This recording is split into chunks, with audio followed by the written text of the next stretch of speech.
thank you to this video. We're going to discuss chapter 25, Production and Growth.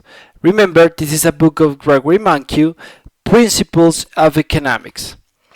So we need to we need to wonder about the big difference around the world. Everybody knows it. So for example, we already know and we're conscious that there is the average income that we have in different countries that we call the developed country to the poor countries are huge. So naturally, when we compare the average income of United States, Germany, or Japan, and we make this comparison with poor countries as India, Indonesia, or Nigeria. So definitely, these large differences, as a consequence, we have a problem in quality of life. So what is quality of life? Naturally, the consumption that you can achieve as, for example, education, health, food, clothing, entertainment, public parks, and all these aspects is what we understand as quality of life. Naturally, with this situation, so the differences between those countries are represented as, for example, in better nutrition, safer housing, better healthcare, longer life expectancy, more cars, more telephones, more television, more goods and services in general. So for the United States case, in the past century, it increased of 2% of average income. Remember, we are talking about real GDP, which is really matter. If you're not familiar still with real GDP, I invite you to review the previous video of chapter 24, with the consequence of doubling every 35 years with 2% of average income. And then the current generation naturally face a better economic prosperity than other generations. Other interesting cases case studies are Singapore, South Korea, or even Taiwan, because they had around 7% of increase in the average income or the real GDP. So with this pace, it doubles the average income each 10 years, each decade. Or other outstanding case, as now is the second most important economy around the world, is China. They represent 12% per year. They increase during the last century, year by year. Compare, or in other side, the other side of the coin should be, unfortunately, African countries in general. So Zimbabwe is the most famous case, where from 1991 to 2011 it fell 38%. So it means that we are comparing real terms. So people were 38% poorer than before in terms of purchasing power. So we need to establish what about the difference. Why do we have those countries with this huge average income level and others with so low? And then actually the rich countries, they are keeping their standard of living or maybe increasing it. Obviously it's harder because the production is now high, and to keep high is not easy, and even to increase is not. It's a challenge, but they keep doing. Then the idea is like to establish like kind of policies of increasing the average income for poorer countries and actually to follow other countries. Then we try to establish the forces that determine these variables.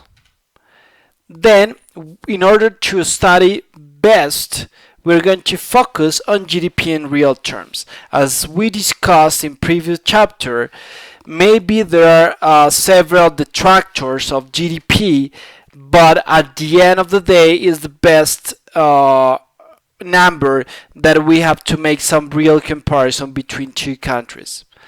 And then we need to figure out the determinants in long run. How come? In order to establish what should be kind of a recipe to these poor countries to reach a better standard of living. And then this comparison should be natural, the real GDP, but per person, what really matters. Then all the core of this chapter should be on productivity.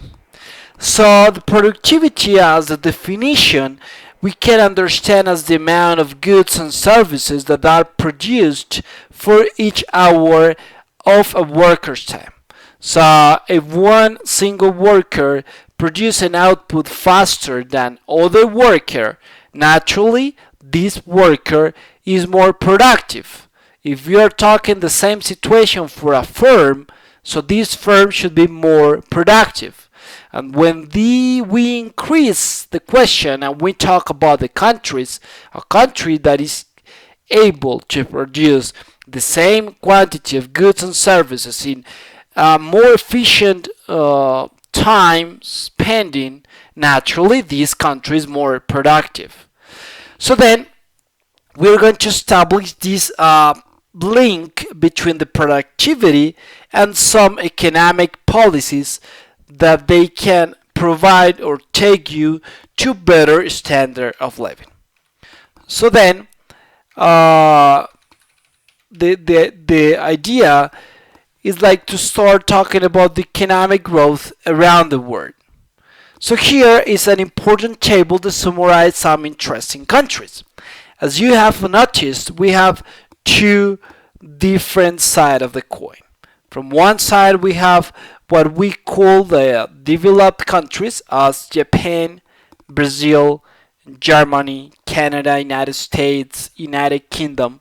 From other side we have what we call like some countries to in path to be developed countries, so like medium average income countries, that's Brazil, Mexico, even China, Argentina, and other that we consider poor countries as India, Indonesia, Pakistan, Bangladesh.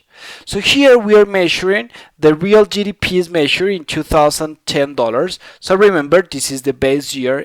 Again, if you're not familiar with the real GDP, go to the previous chapter. Otherwise, it could be kind of busy words that you will hear and you'd understand the point. So here we have the period. We have the period most of the time like over a century for all the countries. And here we have the real GDP per person at beginning of period. So here the beginning of period, so we have the real income. So it makes able to compare to other years because we are talking about real GDP. So here, as you can see, United Kingdom was like the richest country from this list, and the second position we had United States. However, both started at the same time, 1870. And here we have like some countries with extremely low income. So here we have the income of around 700, and this is naturally like most of the time per year, right? So here it means like, for example, around $100 per year was experimented during the first part of the century 20th for Mexico. And here if we compare, here is like a little bit more than 1,000 per month, a little bit. So here we have the situation at the end of the period. The situation changed a lot.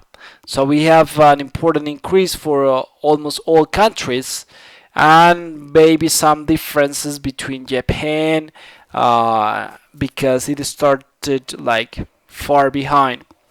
And then this was provided by an average growth rate higher, because was Japan with the higher economic growth rate. And then the lower was like Bangladesh, Pakistan, Indonesia, and United Kingdom. So surprisingly, but even that, because it started at a really good point, it remains at one of the most important countries in terms of standard of living measure with the GDP real per person. And here we have the all difference for that countries. Naturally, the higher percentage that you grow, the better standard of living you had at the end of the period. So this is the total income that vary per person over time, and this is the kind of the important conclusion that we have here. The constant of the pace of increasing can guarantee at the end of the day better standard of living for the countries. So the productivity and its role determinants.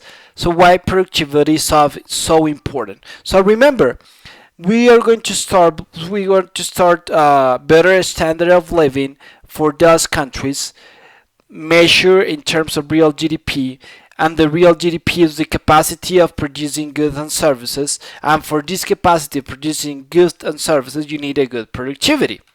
So then the productivity naturally is associated to standard of living. So in order to understand better that idea, is a normal textbook example, the situation of Robinson Crusoe. Robinson Crusoe is a guy that is stranded on a desert island by himself. He's complete alone. Then he catches his own fish, he grows his own vegetables, and makes his own clothing. So the production of those goods is a simple economy. And then the productivity or the capacity of producing goods and services in the less time possible determines the standard of living. So then the productivity, as you already know, is like the quantity of goods and services produced from each unit of labor input. If this guy is good at all activities and with fish, vegetables, and clothing, he will live okay. Otherwise, the situation is not going to be so good. So then, as you can see, consumption is tied to production. If you have good production, naturally you can face good consumption. Otherwise, you cannot consume anything because you don't produce not anything as well. So GDP measure the total income earned by everyone in the economy, and at the same time it measures the total expenditure. So the situation or the identity is that the economy's income is naturally equal to the economy's output. So at the end of the day we can conclude something really important. Americans live better because they are more productive than Nigerian workers. So for this reason, we face better standard of living. And remember the first video that we have recorded. A country standard of living depends on its ability to produce goods and services. If you are not good at producing them, you're going to face bad results, a bad standard of living. So we need to understand why some countries are better producing goods. Okay, because if Nigerian workers, they are aware that they need to be more productive, why they aren't? It's a simple statement, but really strong to have this increase in production. So the point is how this productivity is determined. So for example, Crusoe will be better at catching fish, better fishing poles training in island conditions. If this situation is fulfilled, naturally this person will have a better standard of living. All this stuff we can summarize in some important facts. Physical capital. What is physical capital? Tools. We have like fabrics. We have machines. Human capital, like education, natural resources, supply, and technological knowledge. So then, the workers naturally they are more productive if they have tools to work. For example, woodworkers they need to use saws, lathes, I don't know the pronunciation of that, drill presses. And then a worker with basic tools can make less furniture each week than a worker with sophisticated equipment. So this is an important fact. If you don't have like enough capital, physical capital, you cannot be productive as the other people. So then we are considering a factor of production. So this is an input. So capital is an input, and you put it in the production process, and you have as a result an output. So for example, lathe was before an output in a previous process, and capital can be used to produce more capital. So maybe sometimes the capital is like machine that you need to produce another machine, and this machine is able to produce some shoes, for example. So then, the human capital. The human capital are all the knowledge and skills that workers acquire through education, training, and experience. So for example, the early childhood programs as grade school, high school, college, on-the-job training. And naturally there is a connection between human capital and physical capital because this is fundamental to produce goods and services. Other situation about productivity, not physical capital, not human capital, but natural resources per worker. So inputs into production are provided by nature. So for example, land, rivers, and mineral deposits.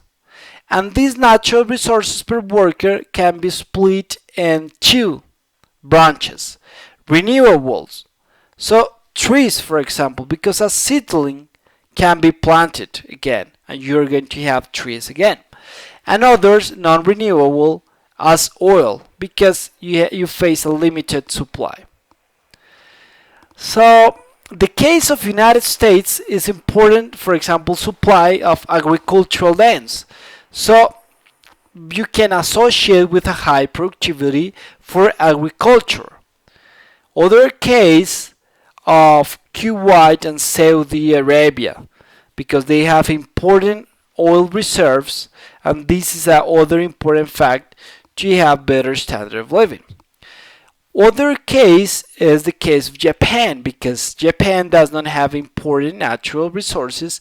However, they import all necessary resources and export manufactured goods. Other important fact of productivity is technological knowledge. So the technological knowledge could be the understanding of the best ways to produce goods and services. So for example, if you compare 1 century ago, a lot of people work in the country, in the agriculture area. However, now we have much more production because we need to have more supply because we are more people. However, the concentration of people in country areas is lower. Why? Because the technological advance. Due to these techniques and machines and physical capital that we have in that places, we can provide enough food for all people. So another part is the common knowledge. Because for example, an example is the case of Henry Ford because he introduced assembly line production and other car makers followed. So this is common knowledge provided to more people. So for one case, we have the proprietary, which is just known by the company that discovered it. So for example, Coca-Cola is an example. No one knows his recipe. And the other case, pharmaceutical companies have the property just for a specific period of time. It's what we call patents. Then, this technological knowledge refers to the resources expended transmitting this understanding to the labor force. And then, technological knowledge is the quality of society's textbooks, whereas human capital is the amount of time that population has devoted to reading them. So this is an important phrase that summarizes the difference between technological knowledge and the human capital, that they are naturally related. So here we have an interesting part that a picture is worth 1,000 statistics. So we're going to see this situation. Sometimes the gross domestic product is not easy to understand because we just have numbers. However, we're going to have some interesting situation of pictures of some average families in 3 different countries: UK, Mexico, and Mali. So those photographs, we have the family outside their homes with all material possession. So it is expected that richer countries, they have more possession and better housing than the poorer countries. So then we're going to face different standard of living. So for example, UK is an advanced economy which around $36,000 income per year.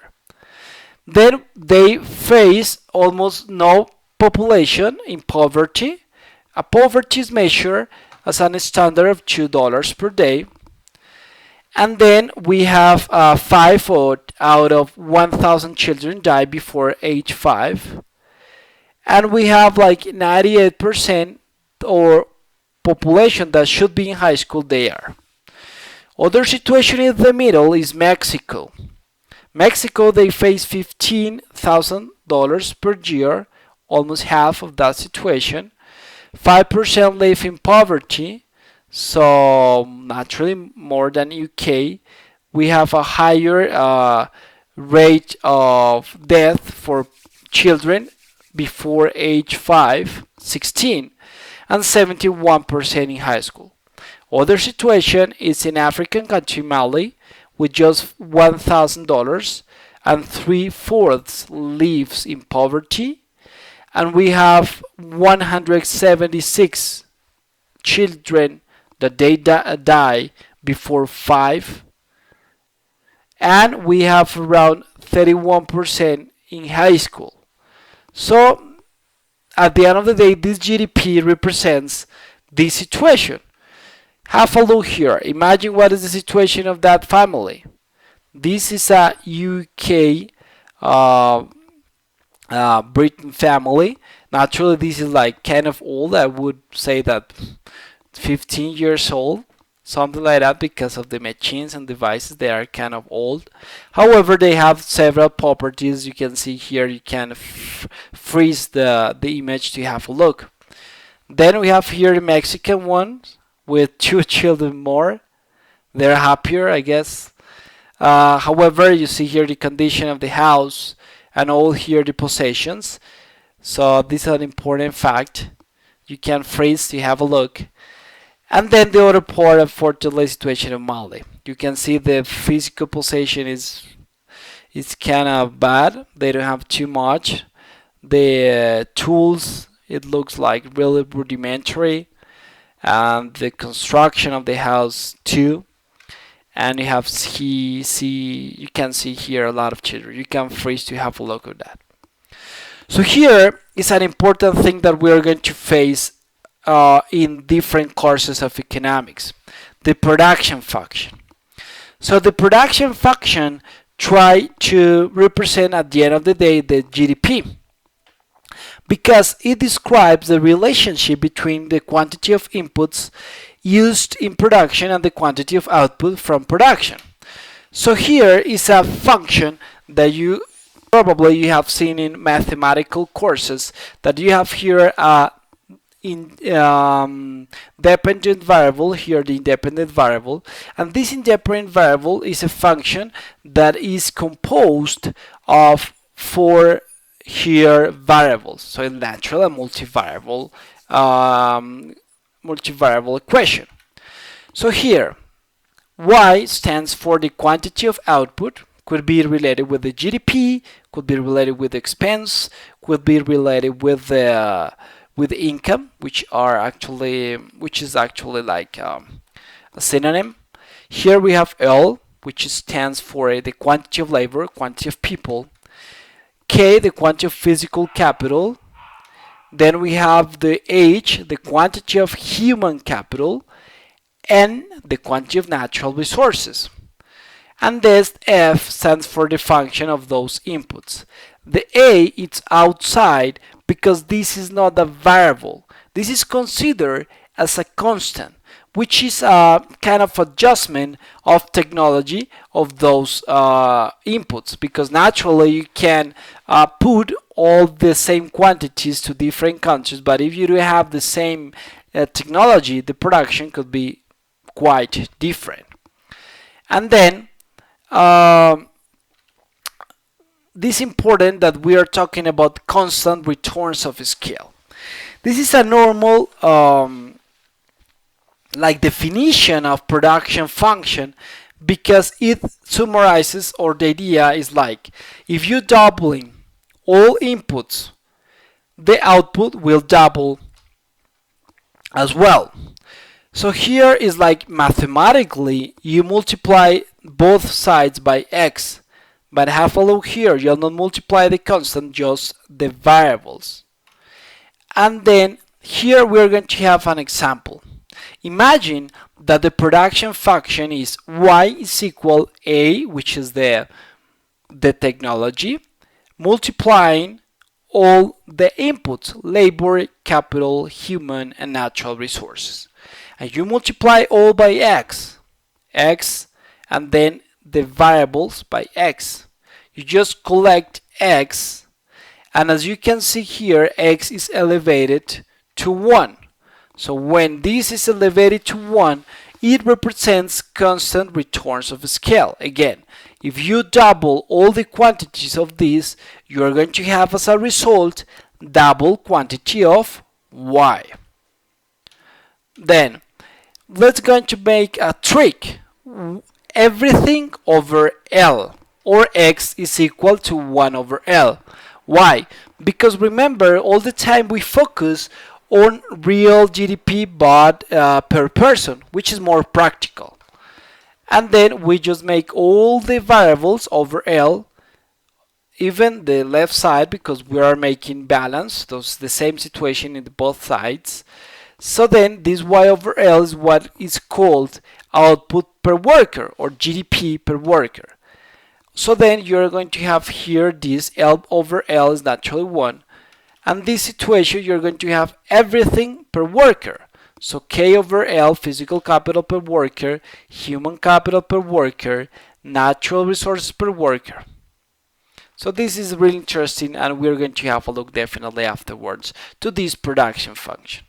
So taking again our discourse about productivity, about understanding the standard of living, we already saw about the productivity so important and some determinants of productivity. And here's an important questions that we have. Are natural resources a limit to growth? So currently we are around 7.5 billion of people. So we are more than 4 times than a century ago. However, we are facing higher standard of living. So maybe before there was some concern about non-renewable resources, but the technological process has guaranteed that we have expanded these limits. So then we are trying to be more environmental friendly. However, it's some questionable remark, because we know that we are closing to face an environmental crisis.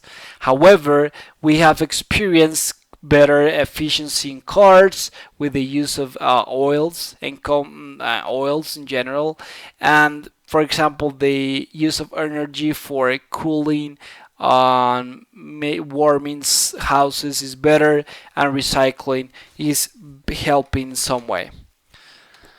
And then we're going to start to talk about how government can provide better standard of living to the society. So the first thing is saving and investment.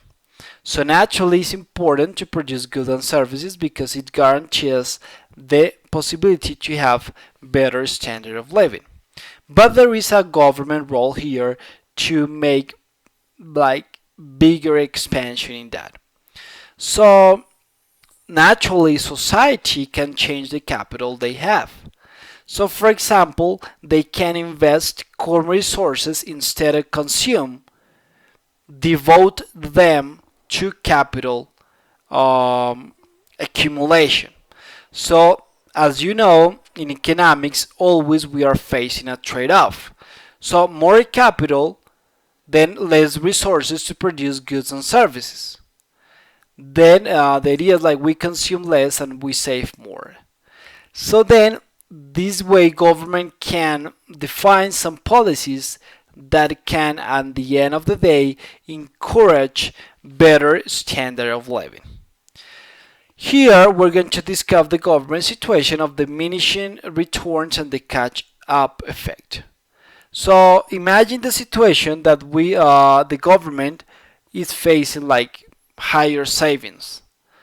So then naturally the fewer resources are needed to make consumption goods because people are consuming less. And we're going to devote resources to make more capital goods. So then we are going to have capital stock increases, more rapid GDP because we're going to improve productivity. But it's important to know that stock capital rises could face diminishing returns. What's that? It's like you can increase more machines, but these machines are not the increase that they provide is not higher than the one before, because naturally we are the same people, we have the same capacity, we remain all the things the same, so they are going to be productive, more productive, but not much more the change than before, right?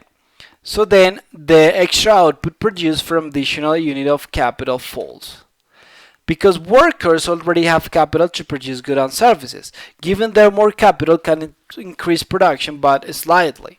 So is what we call diminishing returns. In terms of a graph, to grasp better the idea, we have in y-axis the output per worker. So imagine anything you want, as shoes, as computers, as hamburgers, whatever, this is the output. And this is the capital per worker, so this should be the machine. At the very beginning, when you didn't have any machine, naturally someone provided you machine to produce. This increase from this to this, as you can see, the slope is huge. It's extremely it's like the slope is extremely high. Here is kind of getting flatter. So then even we have an increase in capital, but you remain all the staff exactly the same, you still have an increase. But this increase is naturally lower. Then this higher saving rate leads to higher level of productivity and income, but no higher growth in these variables, because naturally there is one point that the increase should be even close to zero. So as you can see, countries with higher stock of capital, it's kind of difficult to increase. However, poor countries, so they have a low quantity of capital, they can make an exponential increase with just like some accumulation of capital. So because at the end of the day, poor countries, they don't have usual appropriate tools or use of technological advance to produce goods. So then small capital investment will boost productivity. Well, the conclusion should be like workers in richer countries, the capital per worker is high. So more capital should be a slight effect in productivity. The other side should be the countries that they are poor because they tend to grow faster than rich countries. It's what we call the catch-up effect. However, this catch-up effect could last a lot because sometimes even the poor countries they don't increase. So comparison of these two countries should be USA between 1960s and 1990s, between those countries, South Korea and USA, because they, for example, they devote similar share to investment from GDP, so accumulation of capital, and we have an increase of 2% on average for USA, and we have the 6% for South Korea. Is what we call the catch effect. So it's like, for example, a student that earned a most improved award but is not the best student, just like because he or she was the worst ever, but she has an important increase. So this is the situation that he can be awarded with the most improved, because the situation from the beginning to the final point was huge than other people. Then other way that public policy different from investment can promote economic growth. This is what we call investment from abroad. So investment for foreigners.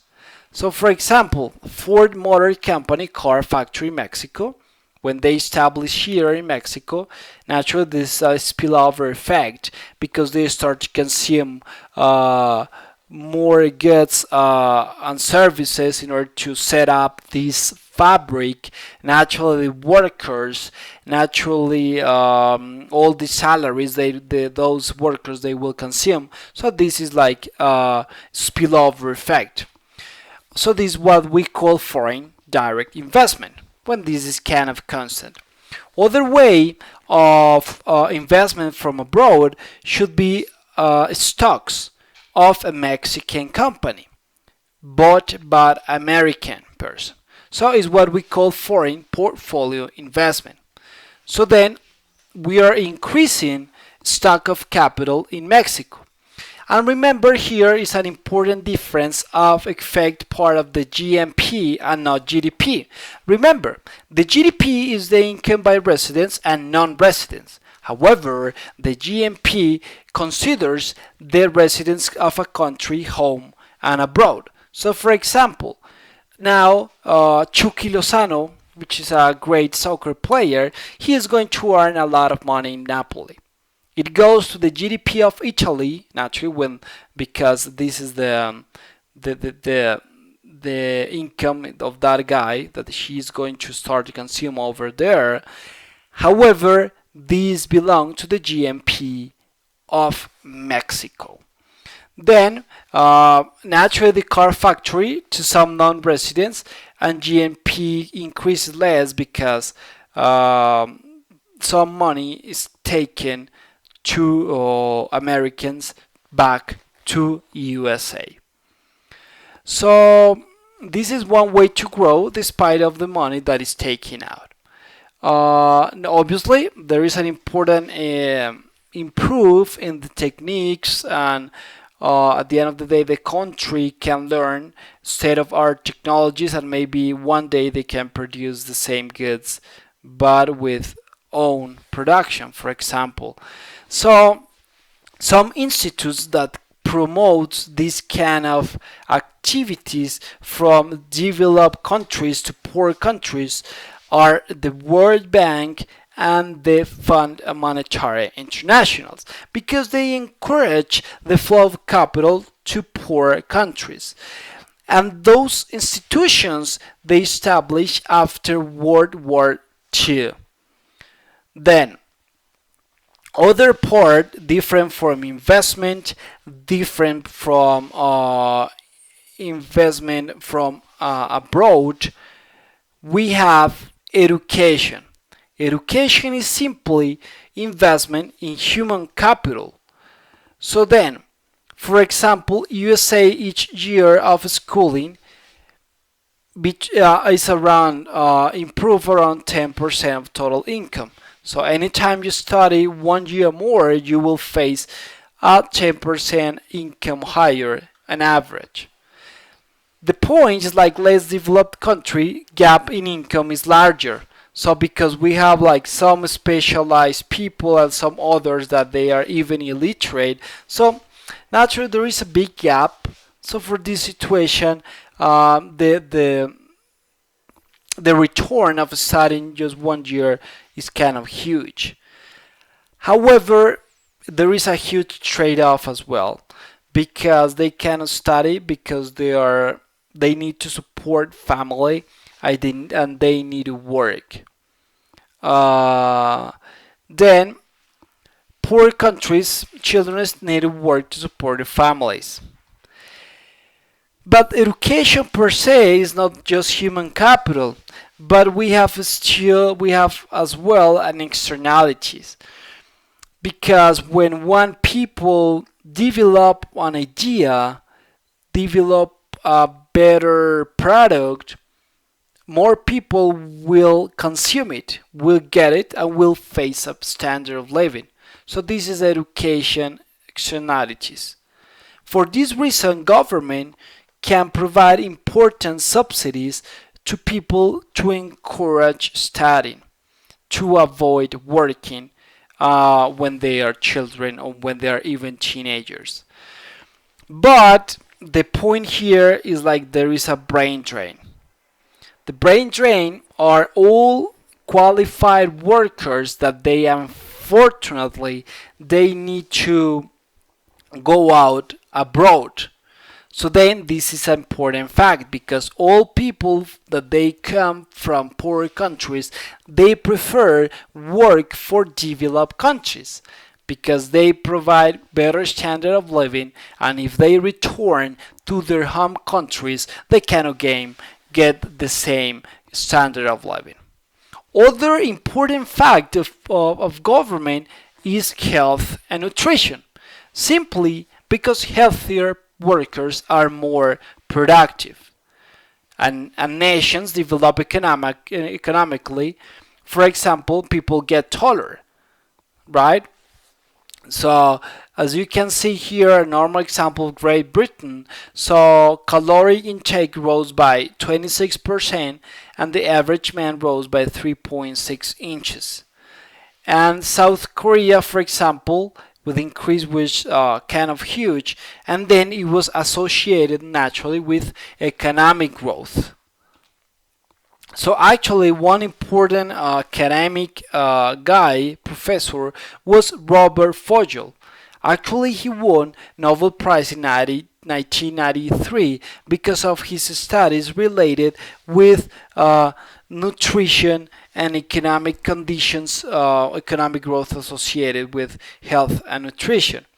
So, for example, malnutrition is rare in developed countries. However, right now we are facing obesity as the main issue. So we are facing here a health and wealth, a bi-directional relationship. So you're healthier, you are wealthier.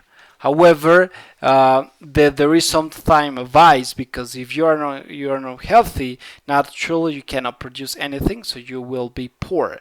So then the idea is to create better policies to create a virtuous circle. So provide better health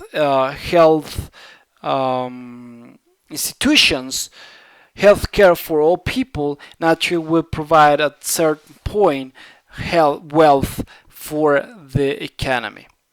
So other important thing that maybe is one of the most important, I would say, is the property rights and political stability. So then you know that all production arises from the simple interaction between supply and demand. So then firms and individuals. So for example, when you buy a car, you are not just buying this car. You are supporting first the car dealer, second the car manufacturer, third steel company, Fourth, iron ore mining, etc. So then, the property rights and political stability provides a perfect combination of between firms and consumers, because all the transaction can be regulated by market prices. And then all the situation should be balanced between supply and demand, and the invisible hand will work. This property right we can define as the ability of people to exercise authority over the resource they own. So naturally, if I have a car, I can sell it. If I have a house, I can sell it.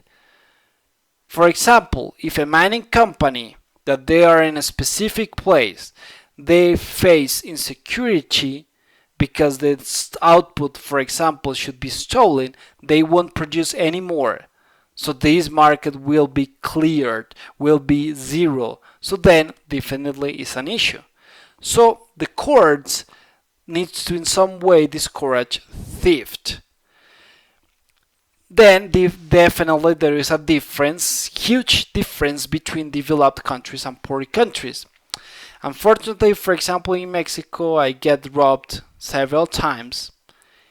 And when I lived in Europe, for example, I didn't experience that. Obviously, you can experience that in Europe as well, but maybe in less quantity.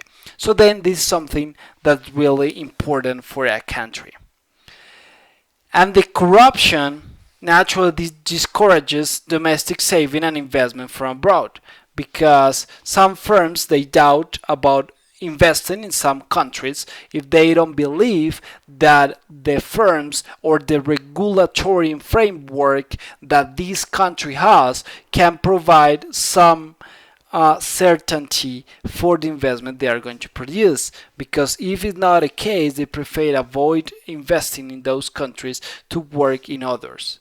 So a political stability provides uncertainty from property rights respect. For example, Colombia, naturally, if they are facing a guerrillas and problems of arms and guns and conflicted war, internal war there, naturally, some tourism firms that maybe they would invest in those places, they wouldn't or they won't do it, because there is not guarantee that this should be respected the property right. So other important fact should be the free trade. Sometimes some countries they believe that they can protect national industry without importing goods.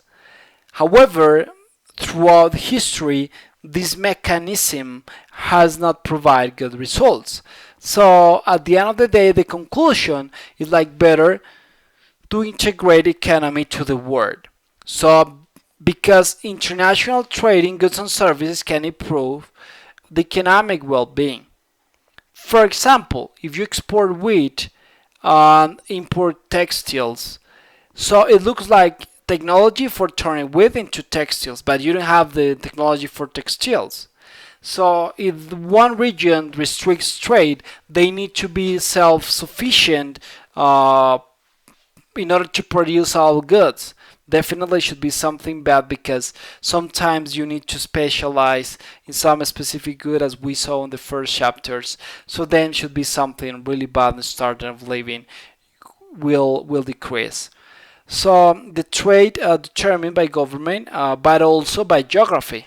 Because actually, for example, there is a study that most important countries they are close to the coast because they have the possibility to make trade easier. So they experiment better standard of living. Then, other part should be research and development, because we already know that technological knowledge has advanced, and we have inventions that they come from individuals and firms, but those should be promoted by public sectors.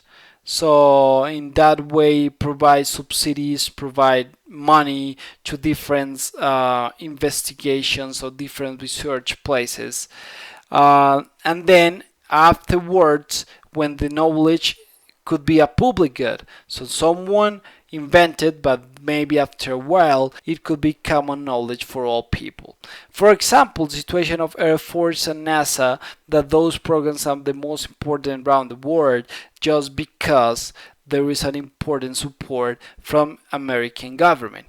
And important is should be a patent. Remember, a patent is exclusivity that you provide to one individual, one firm, to use this product just like a monopoly for a couple of years, couple of months.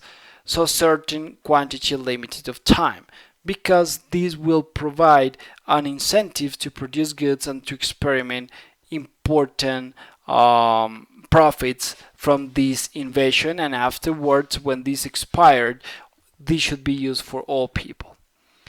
Other important part of the public policy in economic growth is the population growth. So it is expected that large population provide more labor force. A normal example is China with more than 1,000 million people, is what we call 1 billion, right? Higher than 1 billion of people. However, it does not mean higher standard of living. So there is some important fact that we need to take into account. The first is the stretching of natural resources, something that is really hot now and something that should be really important to the next years in order to keep our human being in life. So the first guy that started concerned about the situation was Thomas Robert Malthus.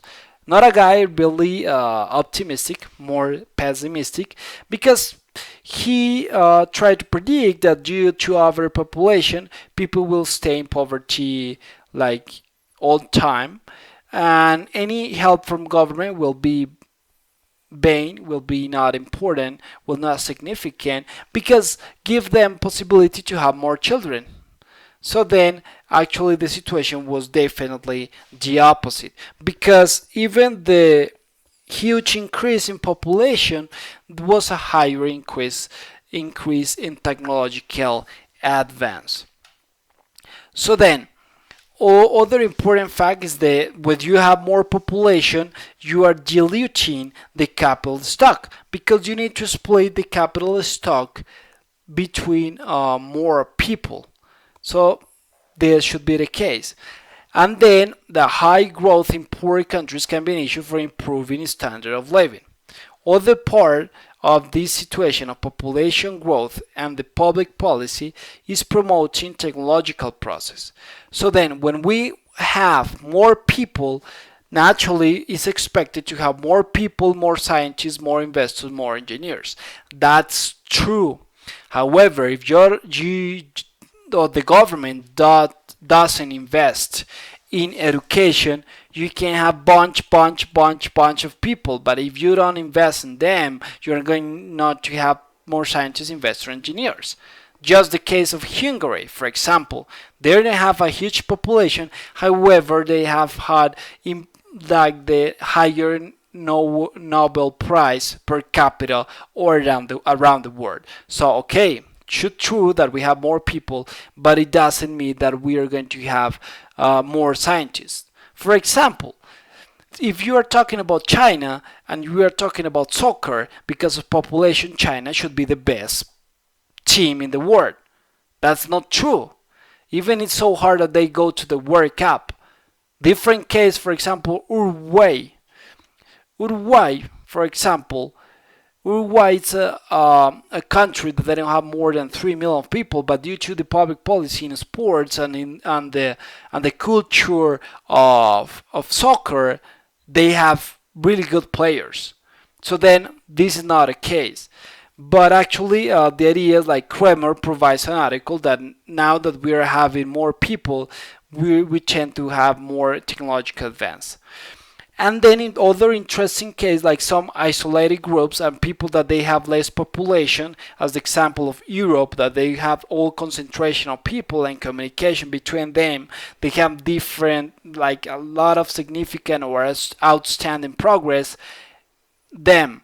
But some isolated groups that they lived in some specific island, for example, they didn't reach even tools or even fire, for example, at the same time. So for this reason, more people can bring more ideas.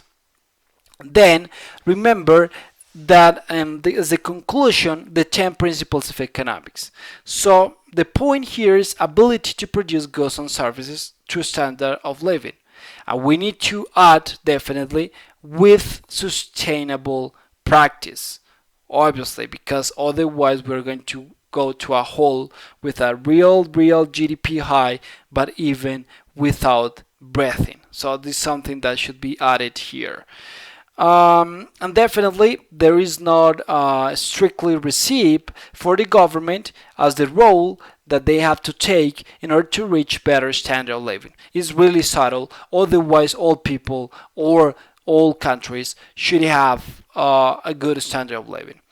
And then the important part of the invisible hand and property rights to establish an important framework for economic growth. So after setting up this, we're going to move as usual with exercises, and I hope you have better understanding of economic growth and the factors to have better standard of living. Thank you so much. I hope you comment this video and you have some ideas, some other topics here. I really appreciate. So remember that subtle, maybe something that you can see improved. This is more than received. So thank you so much. See you next time. Bye bye.